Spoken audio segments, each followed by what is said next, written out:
اور وہ بھی اسی تماشے میں جا گھسے، یعنی کہ وہاں پہ وہ چل دیے۔ تو معلوم ہوا تو وہ کیا دیکھتے ہیں کہ ایک غریب غربا عورت اور اس کے ساتھ کچھ ایک بچے وہ اس کے ساتھ بلک بلک کے رو رہے ہیں، اور عورت بھی پریشان ہے اور رو رہی ہے، اور پتہ چلتا ہے کہ اس کے میاں کو جو ہے پولیس والے وہ کچھ پیادے وہ اس کو پکڑ کر لے جا رہے ہیں۔ تو معلوم ہوا کہ ماجرا کیا ہے، تو پتہ چلا کہ بنیا یعنی کہ ایک دکاندار جو پرچون والا کہلاتا ہے، یعنی کہ ایک اسٹور والا، اس کے جو پرانے ہندوستانی لفظوں میں اس کو اس طرح کہا جائے گا، بنیے کے ادھار ابھی تک چکا نہ پایا تھا، اور اس غریب شخص پہ دکان والے نے اس پہ کیس کر دیا تھا کہ اس نے ابھی تک میرا ادھار چکایا نہیں ہے۔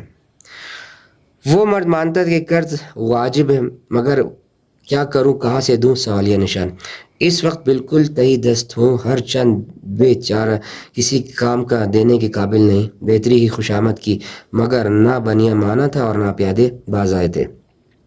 یعنی کہ وہ اس کو پتا تھا کہ بھئی میں نے ایک دکاندار کا قرض دینا ہے اور چکا نہیں پا رہا، کہاں سے دوں، میرے پاس اتنا وس نہیں ہے، اتنا مال و متاع نہیں ہے، لیکن میں اس کی کافی منت زاری کر رہا ہوں، منت سماجت کر رہا ہوں، لیکن لوگ ہیں کھڑے جو نہ میرے طرف داری کر رہے ہیں اور نہ ہی اس کو سمجھا بجھا رہے ہیں، اور وہ ہے کہ وہ بھی مجھ پر لان ملامت کر رہا ہے۔ لالا جہاں تم اتنے دنوں صبر کیا، 10-5 روز اور صبر کر جاؤ، یعنی کہ اس کو کہنے کہ بھائی جہاں پہ تم نے اتنا صبر کیا تھا، کچھ روز ہفتہ اور رک جاؤ، یہ تمہارا ادھار چکا دے گا۔ لوگ وہاں پر کھڑے تماشے، لیکن اس کے لیے کوئی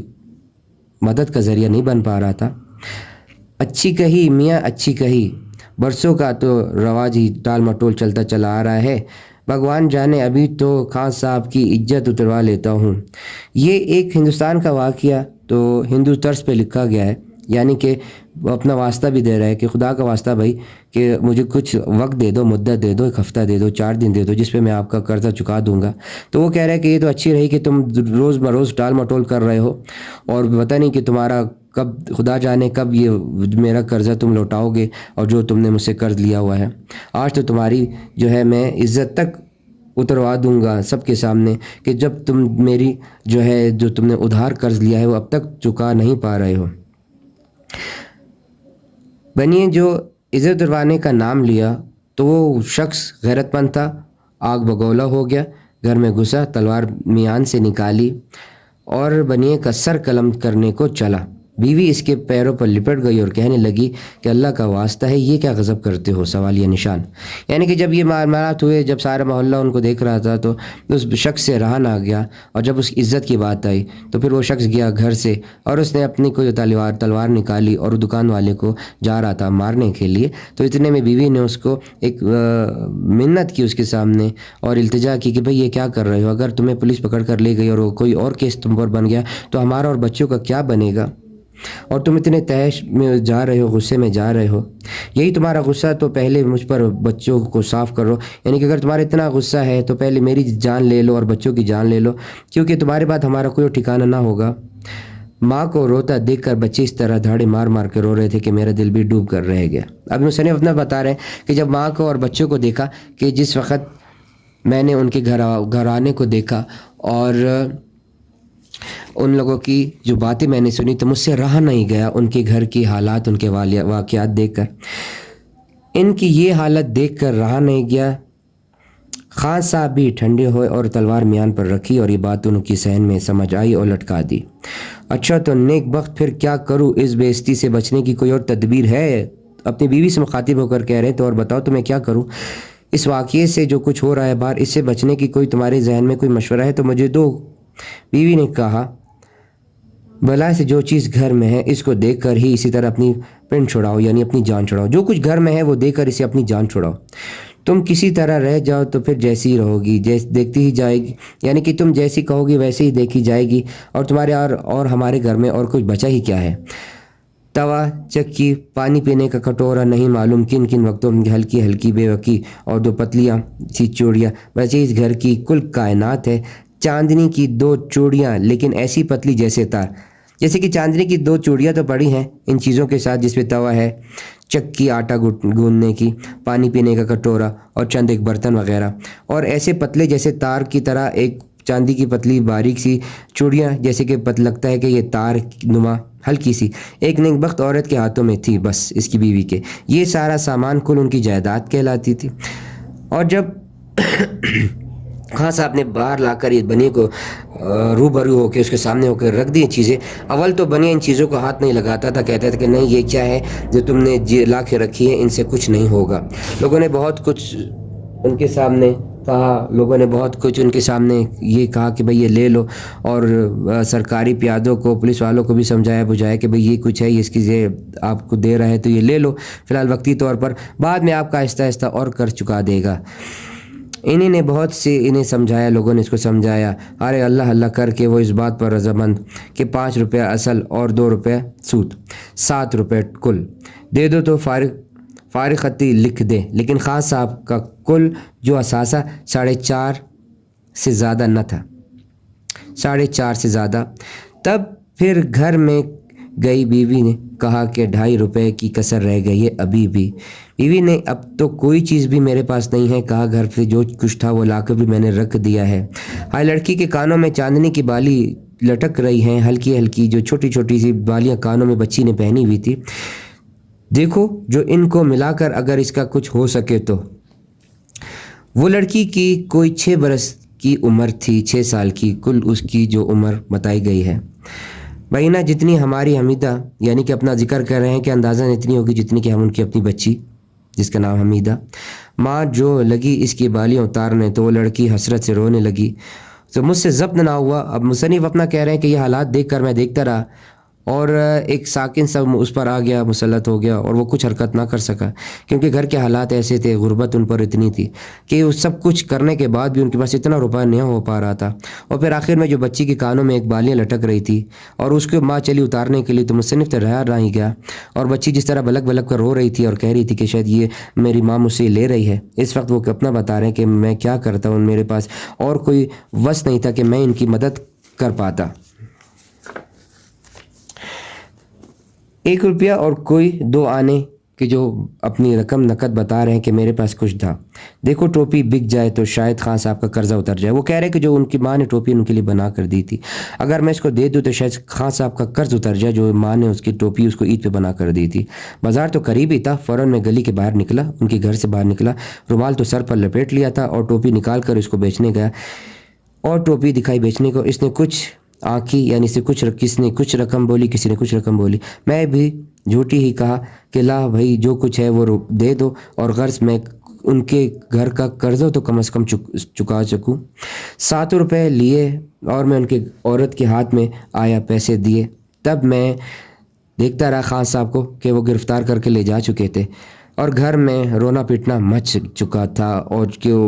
جو کچھ ہوا تھا اتنی دیر تک وہ گیا ٹوپی بیچنے کے لیے, اور اس کے میاں کو لے گئے تھے اور وہ بند کر دیا تھا. دفعتاً پورے 7 روپے دیکھ کر اس عورت پر ایک ایسی جیسے شادی مر کی سی کیفیت طاری ہو گئی تھی. ان کے لیے یہ رقم اتنی بڑی تھی کہ جب وہ عورت کو آیا پیسے دینے کے لیے کہ بھئی میں تمہاری مدد کرنا چاہتا ہوں اللہ کے لیے تو یہ رکھ لو, تو عورت کی کیفیت ایسی تھی کہ یہ شادی مرگ یعنی پہ اس کے تاریخ سی ایک سانس انسان میں نہیں آتی, اور وہ کسی ٹکٹکی سی بن جاتی ہے, اور اجنبی کو دیکھ کر کے ایک فرشتہ نما آ کر ہمارے لیے ہم نے کہاں سے پیسے دے رہے ہیں, ہماری ایک روحانی طور پر اللہ تعالیٰ کی مدد کر رہا ہے, یہ کہاں فرشتہ بن کر آئے اور ہماری مدد کر رہا ہے.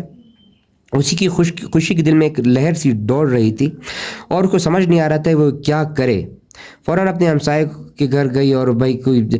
بندوبست کیا بیٹھنے کا کہ اس بندے کو لاؤ بٹھاؤ, اس کی خوش آمد کی گئی, اس کو اچھی طرح اس کو جو ہے خدمت کی گئی. فوراً اپنے ہمسائے کو روپیہ دے کر دوڑایا کہ بھائی جاؤ اور یہ دروازے پر جو ابھی تک تھوڑا آگے گئے ہیں اور پیادے پولیس والے سپاہی, اور یہ جا کر جو ہے ان کے ہاتھ میں تھماؤ جو بنیا گیا ہے دکان والا ان کے ساتھ, اور اس کے میاں کو چھڑا لاؤ.